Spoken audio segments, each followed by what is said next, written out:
Matapos ang matagumpay na pag-rescue ni Sakamoto kay Lou ay nakita natin ang kaunting flashback ni Shin sa kung paano siya nagkaroon ng kapangyarihan na aksidente pala niyang nainom ang isang formula na gawa ng scientist na foster parent noon ni Shin na si Asakura. Ipinakita rin mga kaibigan kung paano ginulpi ni Sakamoto si Kashima, ang pagtalo rin na Usaragi at Shishiba na order members dito sa iba pang mga boss, ang pagtalo rin ni Shin at Hisuke dito kay Seba, at ipinakita rin mga kaibigan ang unang encounter ni Shin dito kay X aka Slur na ang may pakana sa lahat, which is ang taong madalas na nagpipinta ng X sa pader gamit ang dugo, in which ay sinabihan pa nga rito si Shin na ikamusta siya kay Sakamoto. Matapos ang buong pangyayaring yan ay pinakita rin ang nangyaring date ni Sakamoto kasama ng kanyang asawa na luckily naiwasan lang naman nila ang mga assassins sa barkong yon. Few days later ay dumating naman ang right hand man / advisor ng Triad family ni Lou na ang pangalan ay si Wutang, na balak sanang pauwiin si Lou, kaya niyaya na lang niya sina Sakamoto na magsugal na kung sino ang mananalo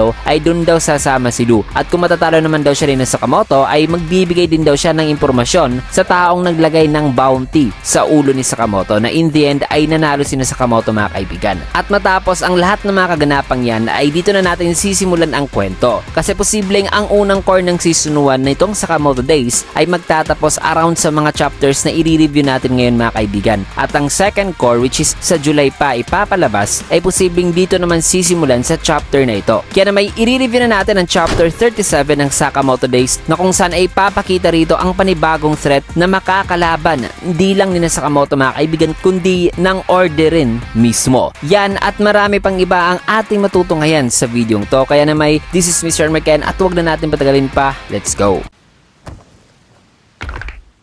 Nagsimula eksena dito sa convenience store ni Sakamoto, na kung saan ay nagsalita naman si Wutang na sabing ngayon, gaya sa ipinangako raw niya, isasabihin na raw niya kay Sakamoto ang mga tao raw sa likod ng naglagay sa bounty dito sa ulo ni Sakamoto. Na nagsasalita pa sana si Wutang ay sinabihan naman niya sina Sakamoto na makinig kayo, kasi parang abala si Shin mga kaibigan sa kanilang trabaho, na sabi naman ni Shin na nakikinig naman kami. In which ay ayon naman kay Lou na kasalanan mo to Wutang, kaya kailangan daw nilang magdoble trabaho dito kasi na behind na raw sila ng ilang mga araw dahil sa hamon daw nito. Napangiting sabi naman ni Shin na oo, tama, dapat tulungan mo rin kami Wutang. Maya-maya pa sinuot na nga ni Wutang ang apron mga kaibigan, at inasar pa siya rito ni Shin na maganda raw itong tingnan sa kanya. Nasabi naman ni Wutang na isa akong advisor ng Triad, na kung magtatrabaho raw siya dito sa convenience store ay magcha-charge daw talaga siya ng hourly rate dito. Kaya matapos niyan ay sabi naman niya na anyway, dun daw sa kanyang sasabihin daw kina Sakamoto, in which ay dito na rin niya tinanong si Sakamoto na narinig niyo na ba ang taong kilala bilang si Slur. Nasagot naman ni Sakamoto habang inaalala ang mga sinabi sa kanya noon ni Nagumo, nasabing si Slur ang assassin killer. Nasagot naman ni Wutang na ayos, narinig mo na pala ang tungkol sa kanya. Kasabay niyan ay kinikater naman nga ni Wutang mga kaibigan ang customer. Nasabi pa nito kay Sakamoto na ang Slur na yan ay ang naglagay ng bounty o pabuya sa ulo mo. Sabi naman dito ni Shin na alam naman namin ang tungkol dyan, in which ay sabi naman ni Luna paano naman daw ang identity nitong si Slur o ang lokasyon kung nasa nito ngayon. Sagot naman ni Wutang na sa kasamaang palad ay wala pa rong nakakalam tungkol sa mga personal details na yan ni Slur. Kaya na-disappoint naman si Shin na sabing ha, seryoso pa talaga ang taong to, na matapos daw ang kanilang ginawa noon para talunin lamang si Wutang sa ipinopose itong contest ay in the end ay yan lang daw pala ang may bibigay nitong impormasyon dito sa kanila. Nasabi naman ni Sakamoto na nag-aksaya lang daw pala sila ng oras noon, kaya pasigaw namang sabi ni Wutang na makinig muna kayo sa akin mga siraulo. Ang halos lahat daw ng impormasyon kasi kay Slur ay nanatili pa rin daw talagang misteryo, pero may na-uncover daw siya na isang clue. Natanong naman ni Shin na ano yan, sagot naman ni Wutang na mga ilang araw na raw nakalilipas sa isang maximum daw na security prison sa Southeast Asia ay may pinatay raw na 4 na mga death row inmates doon. At ang mga inmates na yan ay may mga death sentence talaga na naghihintay lamang ng kanilang execution. At ang nangyari raw sa 4 na yan ay ang mga mukha raw nila ay sinunog. Kasabay niyan ay may iniwan daw na X sa isang pader gamit ang dugo. Tanong naman ni Luna, so ano rong ibig sabihin niya? Nasabi naman ni Shin na pinatay pala ni Slur ang mga inmates na yon. Pero bakit? Nasabi naman ni Wutang at meron pa.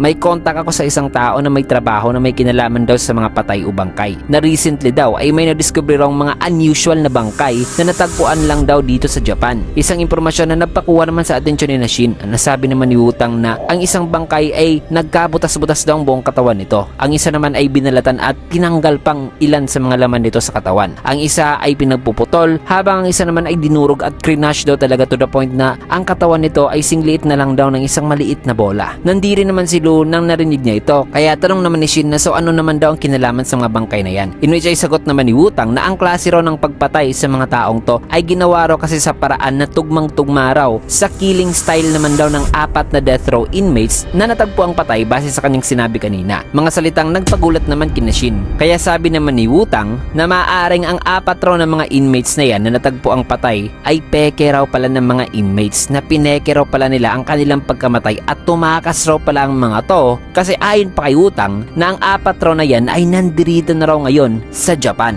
na siyang dahilan sa kung bakit may natagpuan daw mga unusual na mga bangkay recently dito sa Japan. Matapos ang eksena yan ay dito naman sa Shinjuku, Tokyo, maririnig naman dito ang mga tao na napansin nila ang 4 na mga taong nakaupo na sabi nila ng mga foreigners ba raw ang mga yun na baka ay mga atleta raw o martial artist daw ang mga yun. Nagsalita naman itong isa na parang nakaka-attract na sila ngayon ng atensyon sa mga tao. Ayon naman itong isa na may pickles daw sa pagkain niya na sinabi naman daw niya na ayaw raw niya ng mga pickles. Sabi naman itong isa na bakit napakaliit daw ng mga hamburgers ng mga Japanese. Tumawa lang naman itong isa. Matapos yan ay dito na ipinagkilala ang 4 na mga taong tumakaibigan which is ang 4 pala na death row inmates na na-mention ni Wutang. At ang pangalan ng isa ay si Dump. Ang krimen naman na nakumit nito ay ang murder, armed robbery at illegal na pag-dispose ng mga katawan. At ang sentensya naman na ipinataw dito ay death sentence talaga. At ang kanyang naging biktima ay nasa 180 na katao. Pangalawa naman ay itong nagbabasa ng manga na si So. Ang mga krimeng kanyang nagawa ay ang murder, armed robbery, illegal din na pag-dispose ng katawan at ang pag-iba sa klase ng pagpatay sa tao. Ang kanyang sentensya ay death penalty din at may 64 victims na siya. Pangatlo naman ay ang nagsasalita ngayon na sana ay di na lang daw sila nagpunta rito sa Japan na mas gugustuhin na lang daw niya mamatay ay kilala naman bilang si Apart. Ang kanyang mga krimeng na commit ay ang murder, ang pag-iba rin sa klase ng kanyang pagpatay sa katawan ng tao at kidnapping at naroon din siyang death sentence. At ang kanyang mga naging biktima ay nasa 206 na katao. Pang-apat naman ay si Minimalist na ang krimeng na commit ay ang murder at armed robbery na may death sentence din siya at ang kanyang biktima ay umabot na sa bilang ng 370 katao. Nagsalita naman dito si Dump na sabing ano pa talaga ang kanilang gagawin dito. Sabi naman ni So na kailangan daw nilang habaan muna ang kanilang pasensya na magbasa na lang daw muna sila ngayon ng manga. Sabay tinanong niya si Apart kung bakit may kinukuha raw ito sa kanyang burger. Nasabi naman ni Apart na ayaw niya raw talaga ng mga pickles na sinabihan niya na raw sila na wag daw lagyan ng pickles ang kanyang hamburger pero nilagyan pa rin daw nila ito. Na kung nangyayari nga raw mga ganitong bagay dito then posibleng kahit na ano raw ang pwedeng mangyari dito. Nasabi naman ni Dump na nakakainis ka. Maya pa kinuha naman ni Minimalist ang burger ni Apart at krinash ito to the point na naging napakaliit na lang ito. Sabay kinain ito mga kaibigan na sabing kung dudurugin mo talaga ang burger then parehas na raw yan sa iba na parang wala ng pickles. Matapos ang ginawang yan ni Minimalist ay sabi naman ni Apart na ang Big Mac ko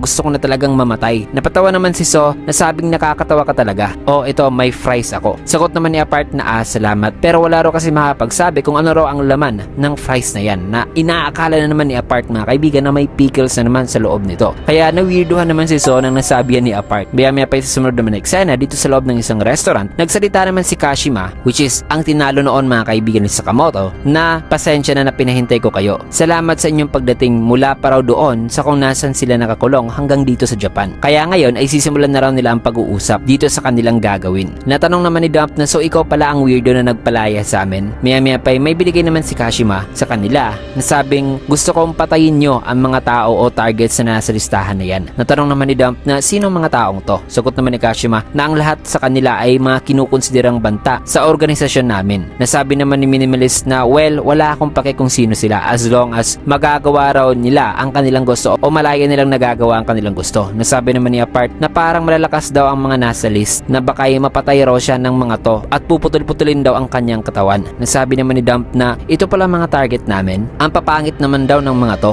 Nasabi naman ni So na narinig niya na raw na ang mga Hapon ay mga seryosong tao raw talaga. Pero antindi rin daw ng kanilang sense of humor na sinasabi ba raw nila na ang matabang taong to na nasa list ay banta raw sa kanilang organisasyon. Nasabi naman ni Kashima na magbibigay na raw siya ngayon ng babala sa kanila na mag-ingat daw talaga sila ng husto kung makikipag-deal sila sa kahit na sino sino raw dito sa listahan na yan. Dahil kung hindi ay bakay magtatapos daw kagad ang kanilang buhay. Di naman nakapagsalita ng saglit itong apat, kaya sabi naman ni Minimalist na seryoso ka. So sinasabi mong kung hindi kami mag-iingat ay matatalo kami ng matabang yan at ang mga kaibigan nito. Sabay niyupi ni Minimalist ang buong mesa mga kaibigan na sabing papatayin namin silang lahat bago pa magtapos ang buwan na to. Nang sa ganun ay makapagbigay daw ulit si Nakashima ng panibagong list sa kanila. Sabay ginawa niyang singliit ng bola ang mesang yan at umalis na sila na sabing kung wala rong panibagong list na may bibigay sa kanila matapos na nilang mapatay ang lahat ng mga tao dito sa list ay malaya raw talaga silang magpagala-gala dito sa Japan at papatay ng mga tao. Kaya napasabi nilang si Kashima sa kanyang isipan na hindi raw talaga pumapatay ang mga to para mabuhay. Dahil masasabi niyang nabuhay daw pala ang mga to para pumatay daw talaga, na isang pure daw talagang masasamang tao ang mga yan. Sinabi rin niya na ang kanyang ginagawa ngayon ay base raw sa iniutos daw ng kanyang master sa kanya, na natalo raw kasi siya noon sa laban, kaya ngayon ay ang kanyang gagawin lang ay magtiwala at ang mag-observe. Matapos ang introduction mga kaibigan sa makakalaban ng ating mga bida ay balik dito sa convenience store. Nagsalita naman dito si Wutang na hindi raw talaga nila malalaman kung anong klaseng panganib ang naghihintay sa kanila. Kaya balak raw talaga sana niyang iuwi sa kanila si Lu bago pa mahuli ang lahat, na dapat ay sina Sakamoto ay umalis na raw kaagad dito, na sabi naman ni Sakamoto kay Shin. So ko-contact daw sila sa apat na mga death row inmates na yon para makakuha raw sila ng info tungkol kay Slur. Mga salitang gumulat naman kay Wutang na sabi ni Shin na kailangan daw nila makipag-contact din sa JAA as soon as possible. Na ayon naman kay Lu na sasabihin daw niya in advance si Hisuke tungkol dito. Kaya sinigawan naman ni Wutang